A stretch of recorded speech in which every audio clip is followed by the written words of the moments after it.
औज़ुबिल्लाहिमिनश्शैतानिर्रजीम बिस्मिल्लाहिर्रहमानिर्रहीम अस्सलामु अलैकुम वरहमतुल्लाहि वबरकातुहू। जी स्टूडेंट, जिस तरह आप लोग जानते हैं कि हम 10th क्लास का चैप्टर स्टार्ट कर रहे थे simple harmonic motion and wave. इसको हमने कहा था कि पहले पार्ट सिंपल हार्मोनिक मोशन पर मुश्तमिल है।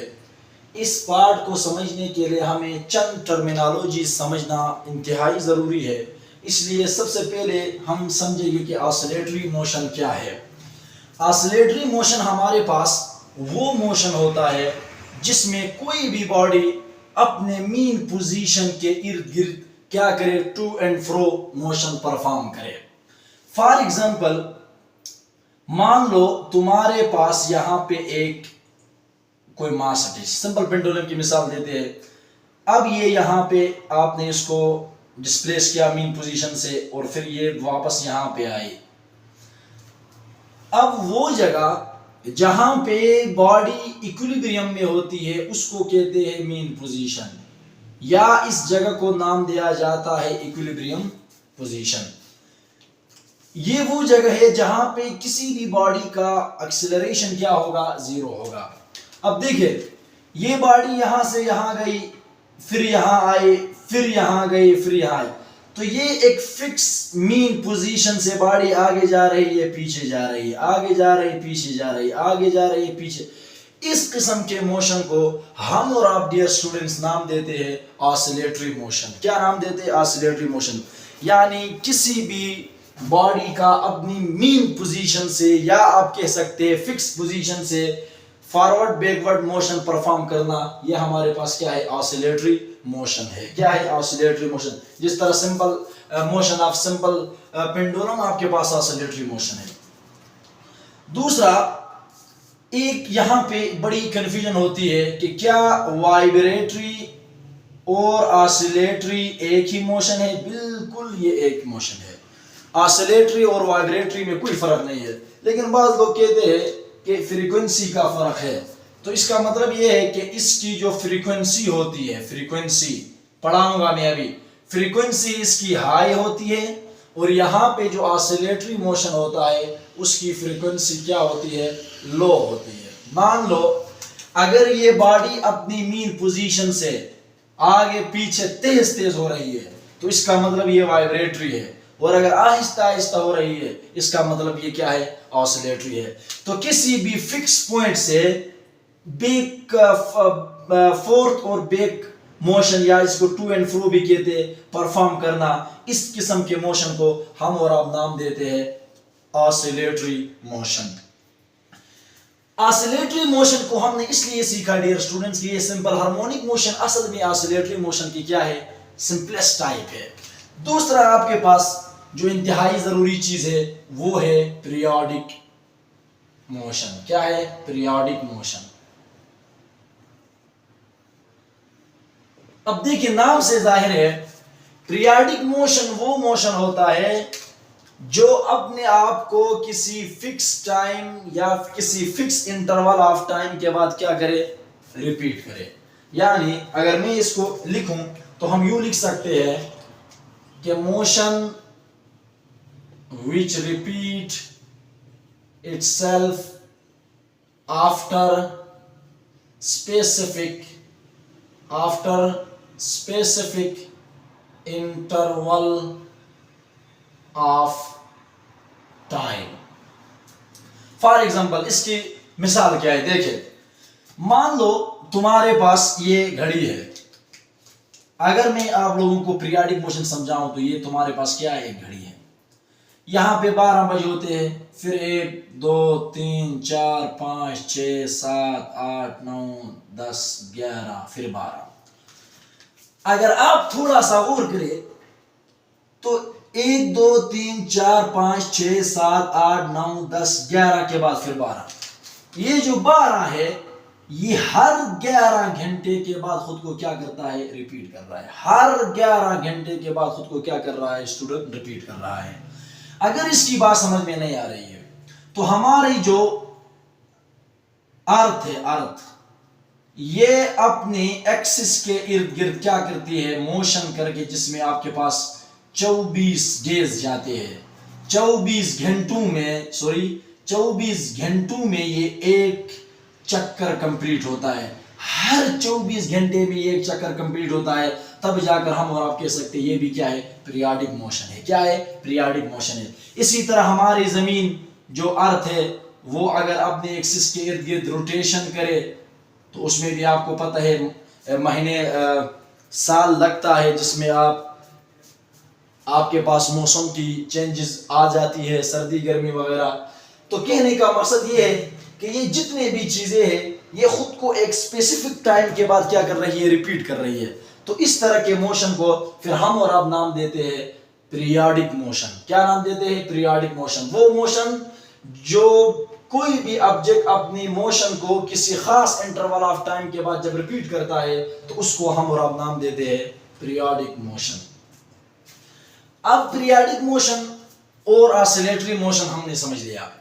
अगर मैं आप लोगों से पूछूं कि क्या हर पीरियाडिक मोशन ऑसिलेटरी है या हर ऑसिलेटरी पीरियाडिक है, जवाब जरूर दीजिएगा। देखिए डियर स्टूडेंट्स, हर ऑसिलेटरी मोशन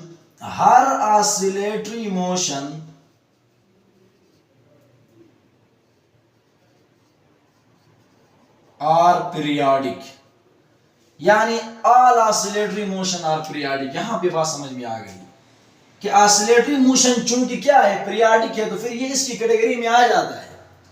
लेकिन तमाम जो पीरियाडिक है, all periodic are not oscillatory.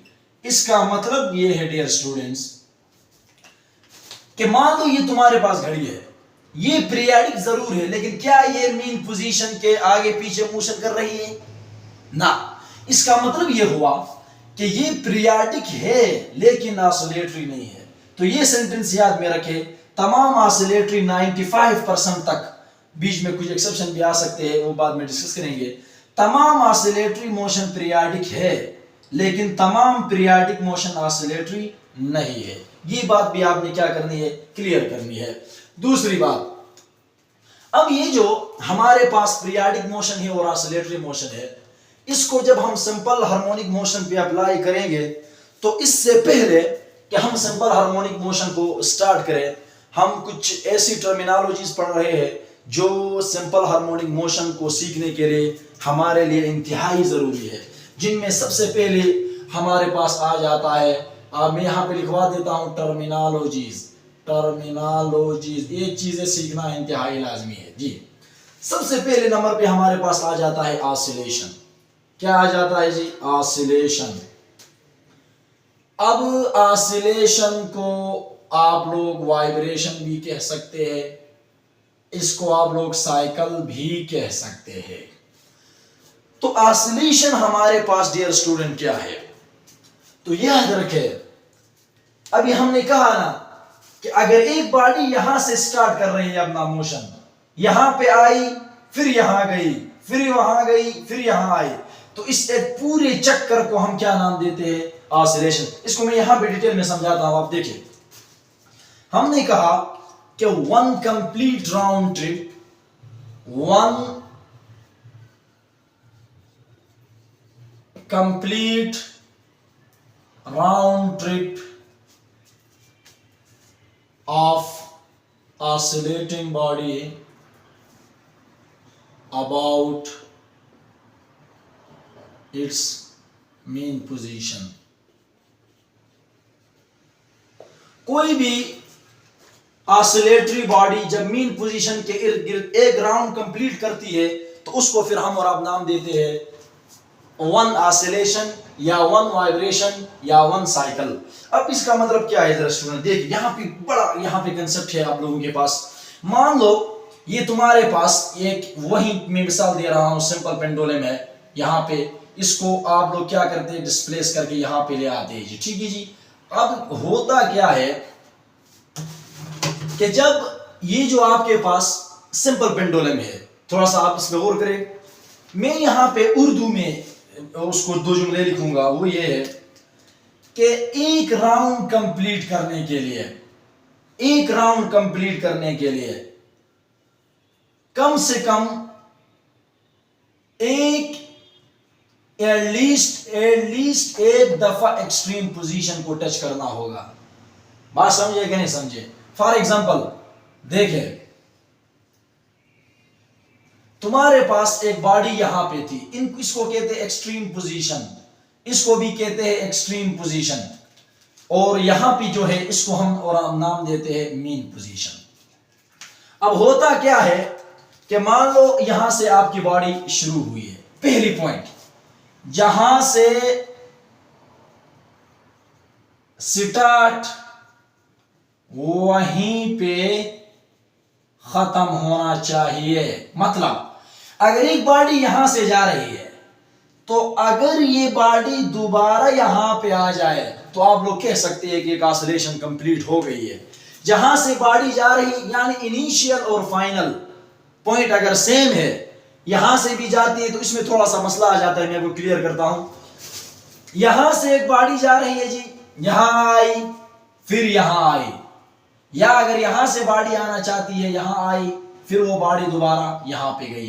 तो कहने का मकसद ये है कि जहां से बॉडी मोशन स्टार्ट करेंगी वहीं तक दोबारा बॉडी आना चाहिए, एक पॉइंट। दूसरा यहां पे मसला ये है कि एटलीस्ट एक दफा एक्सट्रीम पोजीशन को टच करे। लेकिन अब यहां पे देखिए, मान लो तुम्हारी बॉडी यहां है और ये बॉडी यहां से चली गई यहां तक जी, बिल्कुल ठीक है सर। अब अगर ये यहां से यहां पे आ गई तो इसका मतलब हमने कहा यहां से गई वहां तक आए, क्या ये एक ऑसिलेशन है? आंसर है नहीं। तो फिर यहां पे क्या होगा? तो मेरे डियर स्टूडेंट्स दूसरा जुमला भी लिखा है, अगर आप और करें, एटलीस्ट वन एक्सट्रीम पोजीशन को टच करना चाहिए। तो ये बॉडी देखिए यहां से यहां गई, इसको टच कर दिया, अब यहां पे यहां आई, फिर यहां पे इसको टच किया, फिर वापस आई, इसको हम और आप कहते हैं वन ऑसिलेशन। असल में होता है इस तरह कि जब आप यहां से बॉडी को खींचते डिस्प्लेस करते यहां तक, तो बॉडी को चाहिए कि दोबारा आकर यहां पे रुक जाए। लेकिन आप लोगों ने 9th क्लास में एक चीज पढ़ा होगा जिसको हम इनर्शिया कहते थे। ये बॉडी इनर्शिया की वजह से यहां से आगे निकल जाती है। हमने कहा था ना कि इनर्शिया किसी भी बॉडी की प्रॉपर्टी होती है जो अपनी पोजीशन को मेंटेन रखना चाहती है। अगर कोई बॉडी फर्ज करें मोशन में है तो इनर्शिया ये चाहता है कि ये बॉडी मोशन में रहे। तो बॉडी जब मोशन में आ रही थी, तो वो क्या हो गई? इस वजह से यहां से गुजर जाती है आगे फिर पीछे। तो मतलब यहां से बॉडी जा रही है यहां तक, फिर यहां पे आई, फिर यहां पे आई, फिर यहां पे आई, इसको कहते हैं वन ऑसिलेशन। दूसरी बात डियर स्टूडेंट्स याद रखें कि ये जो यहां से यहां तक का जितना जो डिस्प्लेसमेंट होता है एक्सट्रीम पोजीशन पे, इसको कहते हैं एम्पलीट्यूड। तो एक एम्पलीट्यूड यहां से यहां तक, एक, फिर वापस आई, दो, फिर यहां पे आई, तीन, फिर वापस आई, चार। तो अगर हमसे कोई पूछे एमसीक्यूज की शक्ल में, मैं ये पॉइंट आउट करता हूं, अगर हमसे कोई पूछे कि वन ऑसिलेशन, क्या कहा? वन ऑसिलेशन के अंदर कितने एम्पलीट्यूड है? तो याद रखिएगा डियर स्टूडेंट्स, एक ऑसिलेशन के अंदर 4 एम्पलीट्यूड है। 4 देखिए, 1, 2, 3, 4। क्यों? एम्पलीट्यूड मीन पोजीशन से गिना जाता है, ये मीन पोजीशन है। तो मीन पोजीशन से मैक्सिमम डिस्टेंस 1, फिर मिनिमम 2, फिर मैक्सिमम, फिर 3। तो इसको हम एक ऑसिलेशन कहते हैं। अगर मैं आप लोगों से एक एमसीक्यूज पूछूं 1 डिवाइडेड बाय 2 ऑसिलेशन के अंदर, अगर मैं आपसे पूछूं कितने एम्पलीट्यूड होंगे, इसका आंसर आप लोगों ने मुझे कमेंट में देना है। क्लियर हो गया जी ऑसिलेशन का कंसेप्ट? ठीक है। अब दूसरी जो अहम चीज है वो हमारे पास आ जाता है डिस्प्लेसमेंट।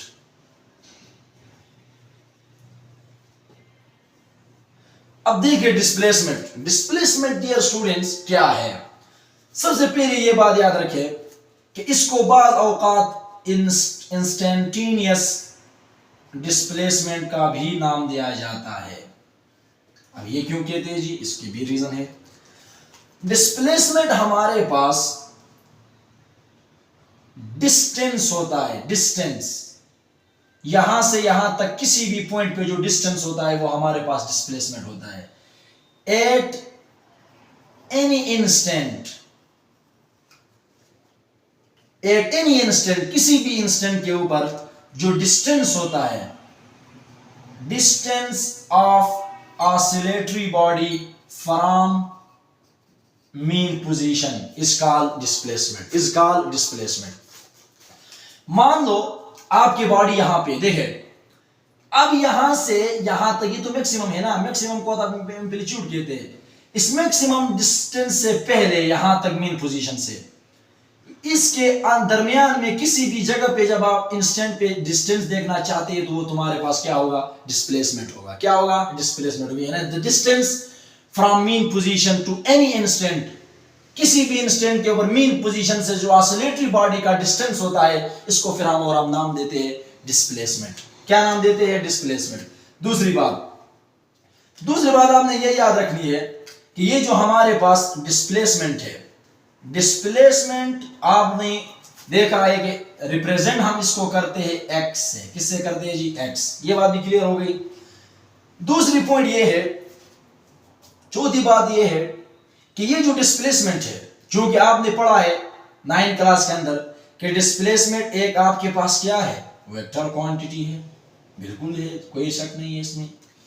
अगर वेक्टर है तो फिर आप लोगों को भी पता है कि वेक्टर इनिशियल और फाइनल पोजीशन पे डिपेंड करता है। तो याद रखिएगा, ये जो डिस्प्लेसमेंट है ये हमेशा मीन पोजीशन से अवे होती है। मीन पोजीशन से अवे, यानी इसको मेजर आप कहां से करेंगे, मीन पोजीशन से। किधर से करेंगे, देखो यहां से डिस्प्लेसमेंट बढ़ता मैक्सिमम, फिर कम होता जीरो, फिर बढ़ता मैक्सिमम, फिर कम होता जीरो।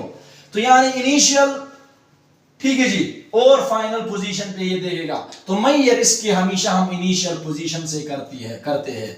नेक्स्ट बात, अगर हम मीन पोजीशन से एक्सट्रीम पोजीशन के ऊपर चले जाए, यानी यहां से एक्सट्रीम पोजीशन की तरफ जाए, तो याद रखिए डियर स्टूडेंट्स, एक्स से मुराद डिस्प्लेसमेंट, ये क्या हो जाएगा, इंक्रीज हो जाएगा। क्या हो जाएगा, इंक्रीज हो। नजर आ रहा है ना, देखिए ना, यहां पे बॉडी अगर रेस्ट में है तो इसका मतलब बॉडी का डिस्प्लेसमेंट भी क्या है, जीरो है।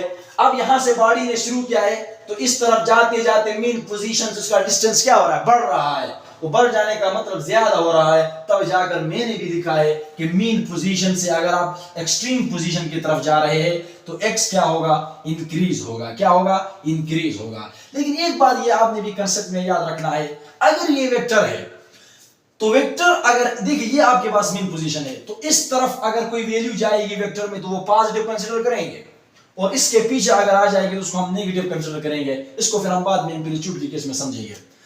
दूसरी बात, अगर एक्सट्रीम पोजीशन से ये मीन पोजीशन की तरफ जाए तो ये जो एक्स है, एक्स से मेरी मुराद क्या है, डिस्प्लेसमेंट, आप पूरा लिखना, ये आपके पास क्या हो जाएगा, डिक्रीज हो जाएगा। क्या हो जाएगा, डिक्रीज हो जाएगा। समझ आ गई है जी।